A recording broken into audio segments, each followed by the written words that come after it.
ओम शांति। बाबा good morning. आज बाबा के 10 जनवरी 2024 के महावाक्य हैं।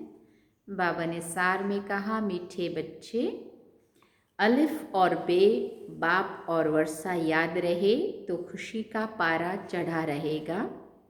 ये बहुत सहज और सेकंड की बात है।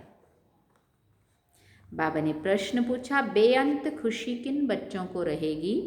सदा खुशी का पारा चढ़ा रहे उसका साधन क्या है?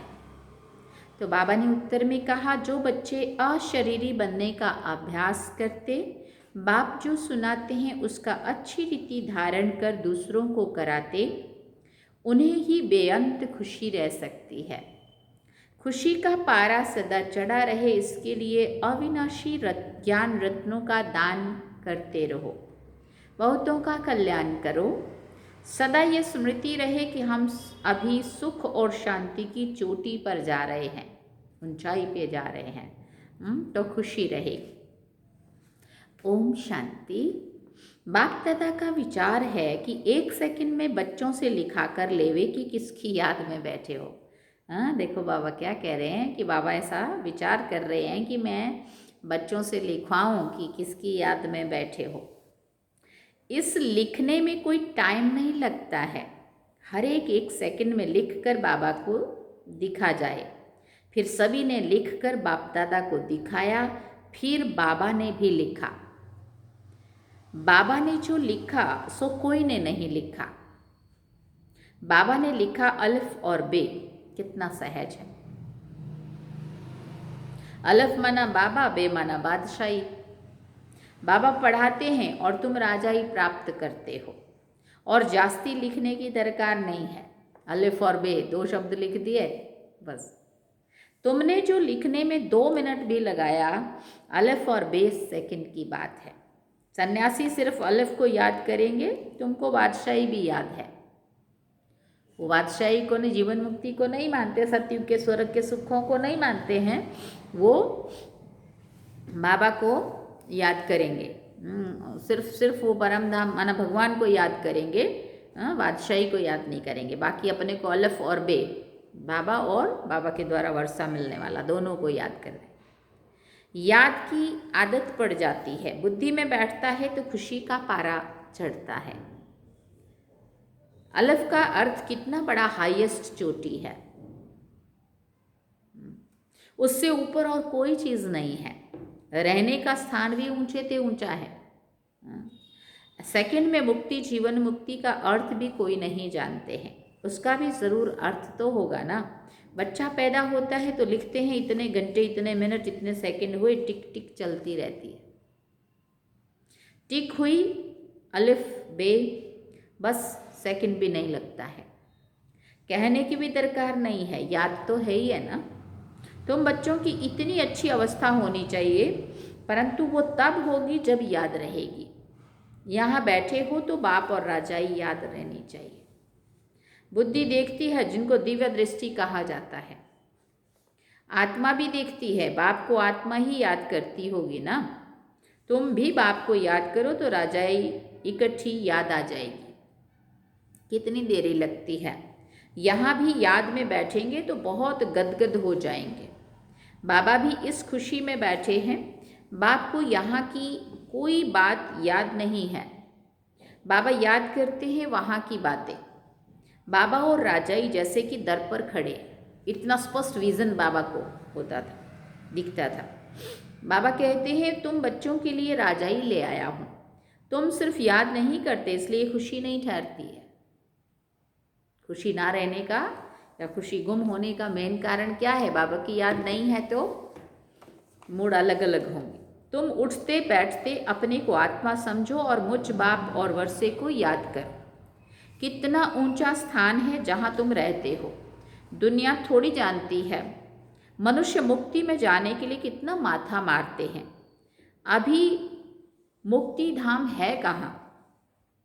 तुम समझते हो आत्मा तो रॉकेट है, वो लोग चांद तक जाते हैं, फिर है पोलार। तुम तो पोलार से भी बहुत ऊंच जाते हो। चंद्रमा तो इस दुनिया का है ना, कहा जाता है सूर्य चांद से पार, आवाज से भी परे। इस शरीर को छोड़ देना है। तुम आते हो स्वीट साइलेंस होम से। आने जाने में टाइम नहीं लगता है। अपना घर है ना, यहाँ तो कहाँ भी जाओ तो टाइम लगता है। शरीर से कहीं कहीं जाना होता है तो टाइम ही टाइम लगता है।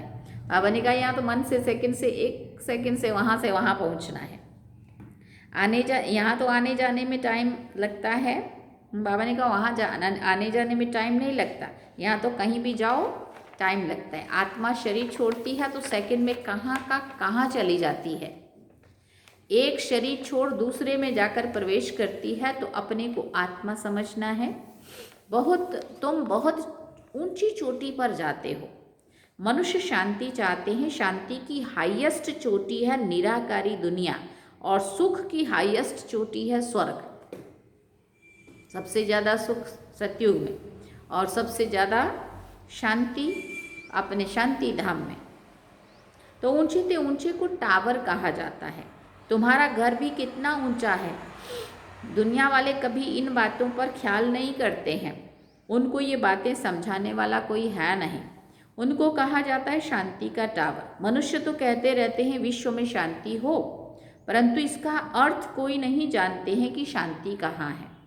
ये लक्ष्मी नारायण सुख के टावर में है और वहाँ कोई लोभ लालच नहीं है। वहाँ का खान पान बोलना बड़ा रॉयल होता है और फिर सुख भी हाईएस्ट है।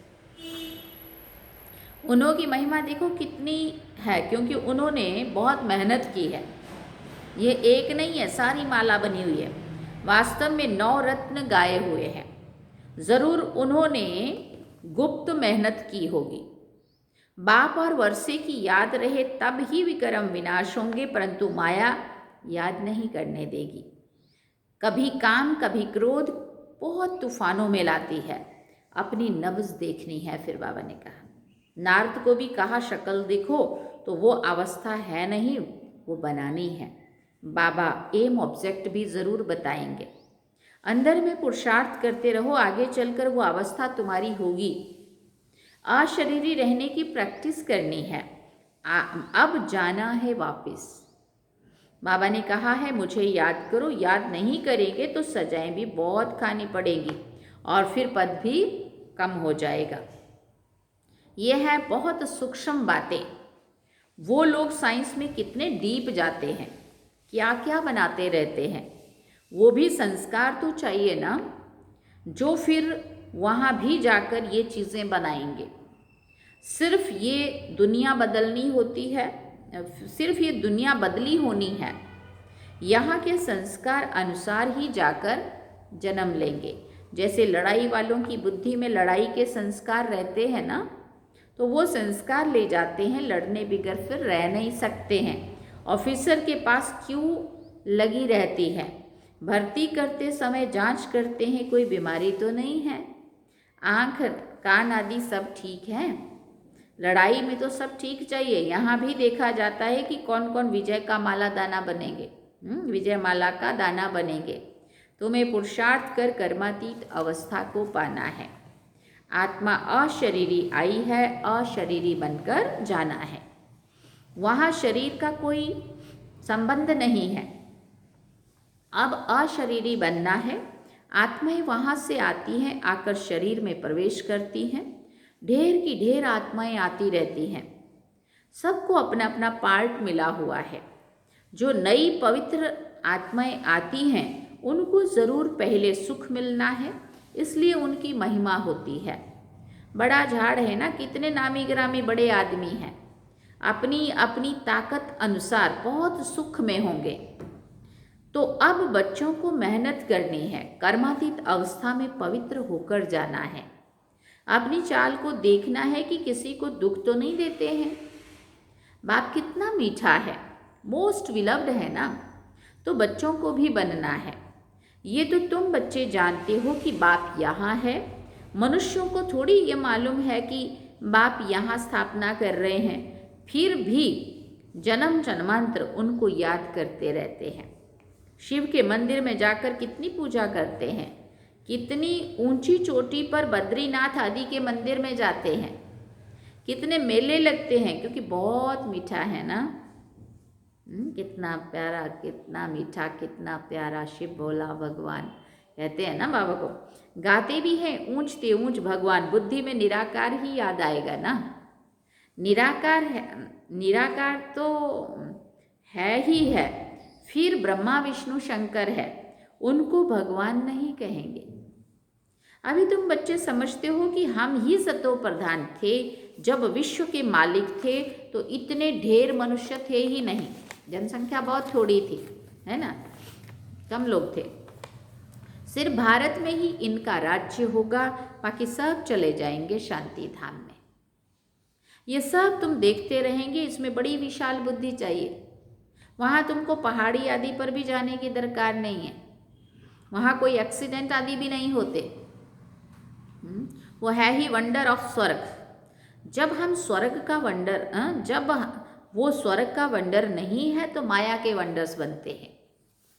हाँ, स्वर्ग का वंडर मतलब इतना अच्छा सुंदर वो स्वर्ग जब तक नहीं रहेगा, जब नहीं रहेगा फिर वो यहाँ के वंडर्स बने हुए हैं ना, जो 7 वंडर्स, अभी तो 8 बने, तो फिर उनको देखने के लिए कभी पहाड़ियों पे जाते तो कभी कहाँ जाते।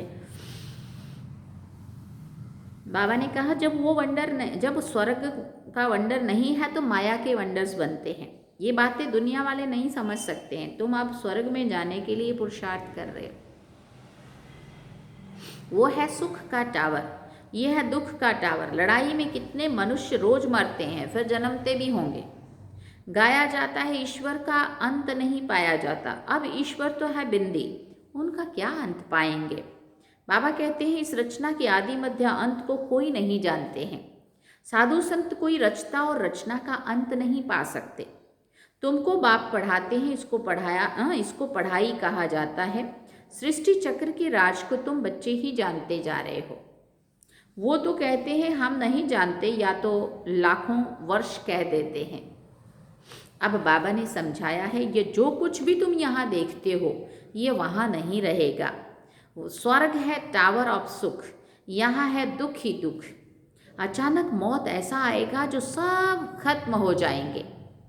मौत देखना मासी का घर नहीं है। जब इतना होलसेल मौत चारों तरफ हो रहा होगा, कितने कितने स्ट्रांग चाहिए, कैसी अवस्था चाहिए। जब बाबा ने कहा वो कोई मासी का घर इतना आसान काम नहीं है। मतलब इनको कहा जाता है दुख की चोटी, वो है सुख की चोटी, बस तीसरा कोई अक्षर नहीं है। दुख की चोटी और सुख की चोटी, है ना। फिर बाबा ने कहा तुम्हारे में भी बहुत हैं जो सुनते हैं परंतु धारणा नहीं होती है। धारणा तब हो जब बुद्धि गोल्डन एज हो। धारणा नहीं होती तो खुशी भी नहीं रहती है। एकदम हाईएस्ट पढ़ाई वाले हैं तो लोएस्ट भी हैं। अच्छे से अच्छा पढ़ाई पढ़ने वाले भी हैं बाबा कहते, और फिर एकदम लोएस्ट भी। पढ़ाई में फर्क तो है ना। उन्हों को कितना भी बेहद का बाप समझाए परंतु कभी समझेंगे नहीं। याद बिगड़ तो तुम पवित्र कभी नहीं बन सकेंगे। बाबा ही चुंबक है, वो एकदम हाईएस्ट पावर वाला है। उन पर कभी कट नहीं चढ़ सकती, बाकी सब पर कट चढ़ी हुई है। इनको उतार फिर सतो प्रधान बनाना है। बाप कहते हैं मामेकम याद करो और कोई में भी ममत्व ना रहे। साहूकारों को तो सारा दिन धन दौलत ही सामने आता रहेगा, गरीबों को तो कुछ नहीं है, परंतु गरीब भी कुछ समझदार हो तो जो धारण कर सके। याद बिगर किचड़ा कैसे निकलेगा, हम पवित्र कैसे बनेंगे। यहाँ तुम आए हो ऊंच चोटी पर जाने के लिए। जानते हो बाप की शिक्षा पर चलने से हम ऊंच सुख की चोटी पर जाएंगे। इसमें मेहनत है। बाबा आते हैं टावर पर ले जाने, तो श्रीमत पर चलना पड़े ना। पहले नंबर में इन लक्ष्मी नारायण का ही गायन है। वो एकदम टावर में होंगे, फिर कुछ न कुछ कम टावर में होंगे, माना एकदम ऊंचाई, है ना। फिर बाबा ने कहा फिर उसके बाद कुछ कम। नई दुनिया को ही टावर ऑफ सुख कहा जाता है।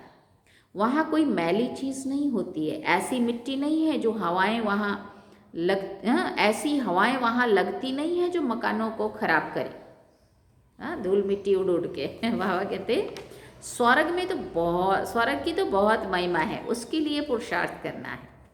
लक्ष्मी नारायण कितने ऊंचे हैं उनको देखने से ही दिल खुश हो जाती है। आगे चलकर बहुतों को साक्षात्कार होते रहेंगे। शुरू में कितने साक्षात्कार होते थे, फिर बाबा ने कितना जलवा दिखाया। ताज आदि पहनकर आते थे, वो चीज़ें तो यहाँ मिल ना सके। बाबा तो जौहरी है। आगे जो 50,000 में मणि लेते थे वो अब 50 लाख में भी ना मिले। तुम स्वर्ग के लिए पुरुषार्थ कर रहे हो, वहाँ अथाह सुख है। बाप इतना पढ़ाते हैं परंतु बच्चों में रात दिन का फर्क पड़ जाता है। कहाँ राजा रानी, कहाँ दास दासियाँ। पढ़ाई एक जैसी, इसी मुरली से राजा रानी बन गए, इसी से दास दासियाँ बने, क्योंकि इस मुरली में से जिसने जितना समझा और जितना कर्म में लाया, जितना बोल में, व्यवहार में, कर्म में, प्रैक्टिकल जिसने धारणाओं में कितना जितना ला दिया, उतने वो ऊंच बनते गए। जो अच्छी रीति पढ़ते और पढ़ाते हैं वो छिपे नहीं रह सकते हैं।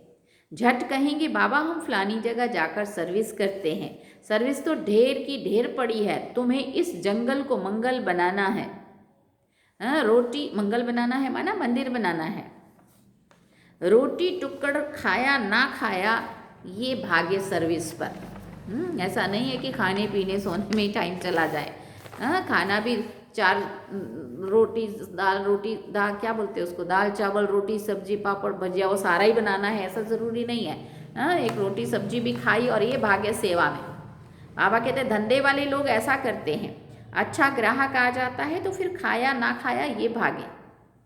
धन कमाने का शौक रहता है, यहाँ तो बेहद के बाप से अथाह धन मिलता है। भले थोड़ा टाइम पड़ा है परंतु कल शरीर छूट जाए कोई भरोसा नहीं है ना। विनाश तो होना ही है। तुम्हारे लिए तो मिरुआ मौत मलुक का शिकार। तुम स्वर्ग के सुख में देखेंगे और लोग हाहाकार होके ऊपर चले जाएंगे। तुम्हारी खुशी का पारावार नहीं, तुमको बेअंत खुशी होनी चाहिए। तुमको बहुतों का कल्याण करना है, पिछाड़ी को कर्मातीत अवस्था होनी है। तुम याद करते करते अशरीरी बन जाएंगे, तब अनायास ही उड़ेंगे। ये बड़ी मेहनत है। कोई तो बहुत सर्विस करते हैं, सारा दिन म्यूजियम समझाने में खड़े हैं, दिन रात सर्विस में तत्पर हैं। सैकड़ों म्यूजियम खुल जाएंगे। ये तब कहा था बाबा ने 69 के पहले, सैकड़ों म्यूजियम खुल जाएंगे। आज तो कितने बड़े बड़े आर्ट गैलरी, बड़े बड़े म्यूजियम, बड़े बड़े रिट्रीट सेंटर, क्या क्या नहीं बन गया। लाखों लोग तुम्हारे पास आएंगे और ये वो समय चल रहा है, लाखों लोग आ भी रहे। तुमको फुर्सत नहीं मिलेगी, सबसे जास्ती तुम्हारे दुकान निकलेंगे। बहुत सारे जगह जगह मेडिटेशन की तो अभी सभी को ज़रूरत है। इन अविनाशी ज्ञान रत्नों के अभी देखना और आगे चलो। अभी जैसे जितना लोग ध्यान दे रहे हैं ना योगा के लिए, माना शरीर को फिट रखने के लिए, उतना ही लोगों को आत्मा जितना जितना अपसेट होती जाएंगी ना, आगे आगे बोलेंगे अब तो राजयोगी करो, तब तो कोई योगा में भी नहीं जाएगा। फिर बोलेंगे अब वो भी छोड़ दो, अब देह के भान को भूल जाओ, बस तो आत्मा के उसमें टिक जाओ स्वामान में और योग करो, बाबा को याद करो, बस अब आत्मा का परमात्मा के साथ जोड़ दो कनेक्शन बस, क्योंकि उसी चीज़ की सबसे ज़्यादा आवश्यकता होगी। तो बाबा कहते तब तो सबसे जास्ती तुम्हारे दुकान निकलेंगे इन अविनाशी ज्ञान रत्नों के। फिर लोग ज्ञान भी सुनेंगे, बोलेंगे इनको बुलाओ, अब इनको बोलो ये कुछ सुनाए, जिससे मन को शांति मिले, मन को शक्ति मिले, उमंग उत्साह आए, खुशी मिले, है ना। ये सारा कुछ खत्म होता जा रहा है ना। तो बाबा कहते सबसे जास्ती तुम्हारे दुकान निकलेंगे इन अविनाशी ज्ञान रत्नों के। अच्छा, मीठे मीठे सिकिल दे बच्चों प्रति माता पिता बाप दादा का याद प्यार और गुड मॉर्निंग। रूहानी बाप की रूहानी बच्चों को नमस्ते। हम रूहानी बच्चों की रूहानी माता पिता बाप दादा को दिल व जान सिकवा प्रेम से याद प्यार, गुड मॉर्निंग, नमस्ते, थैंक यू बाबा, शुक्रिया बाबा। अभी धारणा के लिए मुख्य सार है। पहला पॉइंट, ज्ञान की धारणा करने के लिए पहले अपनी बुद्धि गोल्डन एज की बनाओ, बाप की याद के सिवाय और किसी भी चीज़ में ममत्व ना रहे। दूसरा पॉइंट, कर्मातीत अवस्था को प्राप्त कर घर जाने के लिए अशरीरी बनने का अभ्यास करो। अपनी चाल भी देखो कि किसी को दुख तो नहीं देते हैं। बाप समान मीठे बने हैं। वरदान में बाबा ने कहा, सहन शक्ति की धारणा द्वारा सत्यता को अपनाने वाले सदा के विजयी। दुनिया वाले कहते हैं कि आजकल सच्चे लोगों का चलना ही मुश्किल है, झूठ बोलना ही पड़ेगा, ऐसा वो लोगों को लगता है। कई ब्राह्मण आत्माएं भी समझती है कि कहाँ कहाँ चतुराई से तो चलना ही पड़ता है, लेकिन ब्रह्मा बाप को देखा, सत्यता व पवित्रता के लिए कितनी अपोजिशन हुई, फिर भी घबराए नहीं। सत्यता के लिए सहन शक्ति की आवश्यकता होती है, सहन करना पड़ता है, झुकना पड़ता है, हार माननी पड़ती है, लेकिन वो हार नहीं, सदा की विजय है। स्लोगन में बाबा ने कहा, प्रसन्न रहना और प्रसन्न करना, यह है दुआएं देना और दुआएं लेना। प्रसन्न रहना और प्रसन्न करना, यह है दुआएं देना और दुआएं लेना। अच्छा, ओम शांति। अव्यक्ति साइलेंस द्वारा डबल लाइट फरिश्ता स्थिति का अनुभव करो। मेरा तो एक बाबा और मेरा सब कुछ इस एक मेरे में समा जाए। जहाँ चाहो, जैसे चाहो, जितना समय चाहो उतना समय मन एकाग्र हो जाए, इसको कहा जाता है मन वश में है। इस एकाग्रता अर्थात एक रस स्वीट साइलेंस की स्थिति द्वारा सहज ही डबल लाइट फरिश्ता स्वरूप की अनुभूति होती है। सार में बाबा ने कहा, मीठे बच्चे अलिफ और बे, बाप और वर्षा याद रहे तो खुशी का पारा चढ़ा रहेगा। ये बहुत सहज और सेकंड की बात है। बाप और वर्षा, अलिफ और बे, है ना, अपना बाबा और अपना घर और अपनी राजधानी, है ना। तो ये थे आज के बाबा के महावाक्य जो हम सभी ने सुने, और अभी हम चलते हैं बाबा की याद में। चलिए, ओम शांति।